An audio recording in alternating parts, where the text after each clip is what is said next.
Hi, it's Karen Lindsay, executive coach, leadership development consultant, and author, with this week's leadership tip of the week. Let's talk delegation.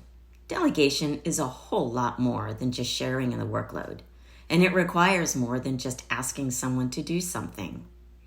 How well you delegate can impact not only your workload, but also how efficiently all the work gets done, and how motivating it is to the people you're delegating to. And quite frankly, it reflects on how well you lead. Proper delegation provides a huge opportunity for growing a team, ensuring it works efficiently and effectively, and improving morale. Here are some tips to maximize your delegation. Number 1, determine what should get delegated. Before starting anything, ask yourself, am I the right person to do this? Or can or should someone on my team be doing it? The thoughts, I don't have time to delegate or explain what needs to be done, or it's easier if I just do it myself, or even no one can do it as well as I can. Those thoughts are often misguided and short-sighted. Once you invest the time to delegate something, you've provided opportunities to continue delegating more in the future as you grow your team to be able to do more. If you continue doing work below the level of your role, you're holding yourself, your team, and potentially your organization back. By delegating effectively, you promote the growth of each. If you believe your team is not capable of doing something that you should be able to delegate to them, you have a different problem to solve.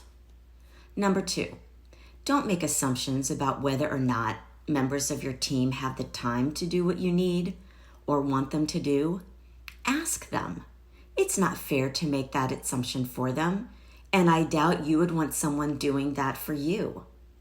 If it's something they should be doing or want to do for their own growth, they'll make it happen. It's not uncommon for people to stretch their workload out based on how much time they have. So they often have the opportunity to work more efficiently. At times you may have to help prioritize or reshuffle some work, but the efforts will be well worth it. Number 3, delegate immediately, even if it's not due immediately, so the individuals delegating to can work it into their time management plan and be prepared for it. Waiting to the last minute to delegate something is a great way to frustrate your employees.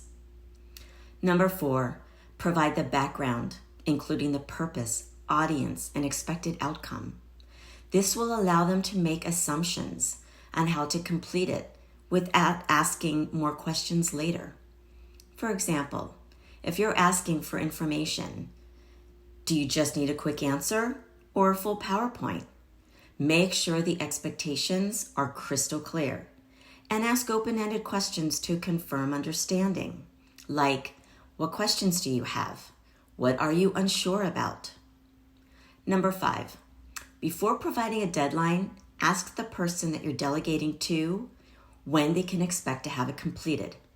Oftentimes, they'll come up with an earlier day or time than you expected, but are more likely to own the deadline because they created it. If they come up with a deadline that's too late, discuss the priorities and options to get it completed on time. The agreed upon deadline should be specific. Don't use ASAP. What does that mean? Drop everything in an hour, end of day, end of week? The term ASAP has different meanings for different people and under different circumstances. So be clear what day and what time. If you're delegating a long project, schedule check-in days and times to check progress, answer any questions, and reinforce the expectations. Finally, follow through on your deadlines consistently. If you let deadlines slide without follow through, it can give the perception that it wasn't important to begin with or doesn't have much value. And going forward, deadlines will be taken less seriously, with expectations that there will be flexibility again. Delegation is an important skill for leaders, but needs to be done right. Take the time to delegate properly, and the effort will pay back in spades. Stay tuned and follow me for more leadership Tips of the Week.